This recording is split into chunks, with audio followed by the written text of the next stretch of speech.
వైశాఖ పురాణము 7వ అధ్యాయము. నారాయణం నమస్కృత్య నరం చైవ నరోత్తమం దేవీం సరస్వతీం వ్యాసం తతో జయా ముదీరయేత్.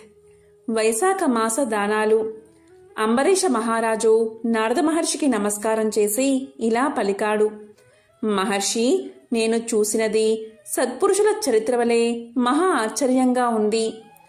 ఇక్ష్వాకు మహారాజుకు హేమాంగదుడు ముక్తి పొందిన ధర్మాన్ని మరింత వివరంగా తెలుసుకోవాలి అనుకుంటున్నాను. కాబట్టి దయచేసి నాకు వివరించండి అని కోరాడు. శృతకీర్తి మహారాజుకు శృతదేవి మహాముని వివరించిన విధంగా నారదుడు అంబరీషుడికి చెప్పసాగాడు. శృతకీర్తి ప్రార్థన మేరకు శృతదేవుడు ఇలా చెప్పసాగాడు.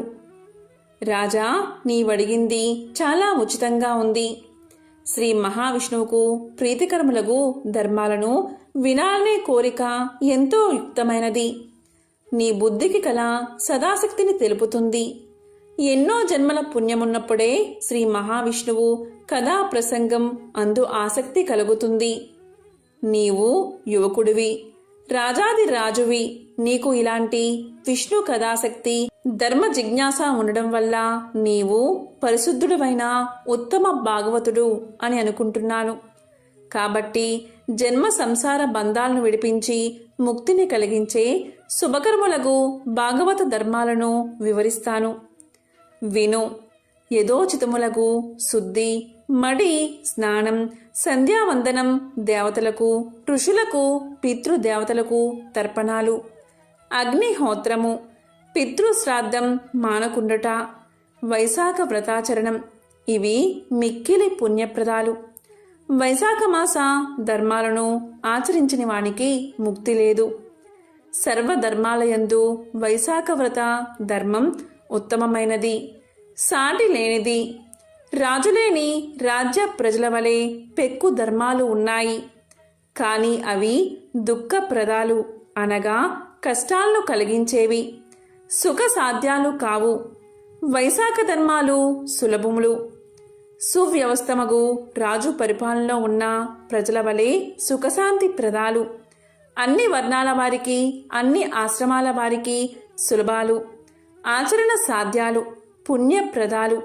నీటితో నిండిన పాత్రను ఇవ్వడం, మార్గమున చెట్ల నీడలో చలివేంద్రాలు ఏర్పాటు చేయడం, చెప్పులను, పావుకోళ్లను దానం ఇవ్వడం, గొడుగును, విసినికర్రను దానం ఇవ్వడం, నువ్వులతో కూడిన తేనెను దానం ఇవ్వడం, ఆవు పాలు, పెరుగు, మజ్జిగ, నెయ్యి, వెన్న వీటిని దానం చేయడం, ప్రయాణం చేసేవారికి సౌకర్యంగా మార్గాల యందు బావులు, దిగుడు బావులు, చెరువులు తవ్వించడం, కొబ్బరి, చెరుకుగడల రసం, కస్తూరి వీటిని దానం చేయడం, మంచి గంధాన్ని పూయడం, మంచం, పరుపు దానం ఇవ్వడం, మామిడి పళ్ళ రసము, దోసపళ్ళ రసము దానం చేయడం, దమనము, పుష్పాలు, సాయంకాలమున పానకము, పూర్ణిమయందు పులిహోర మొదలైన చిత్రాన్నాలని దానం, ప్రతిరోజు దద్దోజనం దానం చేయడం, తాంబూల దానం, చైత్ర అమావాస్య నాడు వెదురు కొమ్మల దానం ఎంతో ముఖ్యమైనవి. ఆ కాలంలో వచ్చు సర్వ విధాలైన ఫల పుష్పాలను, వివిధ వస్తువులను దానం చెయ్యాలి. ప్రతిరోజు సూర్యోదయానికి ముందుగా స్నానం చెయ్యాలి.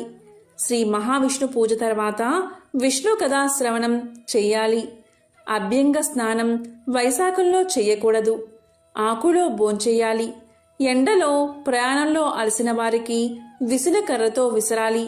సుగంధ పుష్పాలతో ప్రతిరోజు విష్ణు పూజ, పళ్ళు, పెరుగన్నం నివేదించడం, ధూప దీపాల సేవ, గోవులకు ప్రతిరోజు గడ్డిని పెట్టడం, సద్బ్రాహ్మణుల పాదాలను కడిగి ఆ నీటిని తలపై చల్లుకోవడం ముఖ్యమైన కర్తవ్యాలు.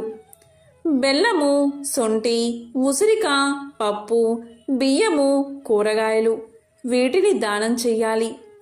ప్రయాణికులను ఆదరించి కుశల ప్రశ్నలు అడిగి ఆతిథ్యాన్ని ఇవ్వాలి. ఇవి వైశాఖ మాసంలో తప్పకుండా చేయవలసిన ధర్మాలు. పుష్పాలతో, చిగుళ్లతో విష్ణు పూజ, విష్ణువును తలుచుకుని పుష్పాలను దానం ఇవ్వడం, దద్దన్న నివేదనము మున్నగినవి సర్వ పాపాలను హరిస్తాయి, అఖండ పుణ్యాన్ని ఇస్తాయి. పుష్పములతో శ్రీ మహావిష్ణువును అర్చించక, విష్ణు కథ శ్రవణం చెయ్యక వ్యర్థంగా కాలాన్ని గడిపే స్త్రీ పతి సౌఖ్యాన్ని, పుత్ర లాభాన్ని పొందదు. ఆమె కోరికలు ఏవీ తీరవు.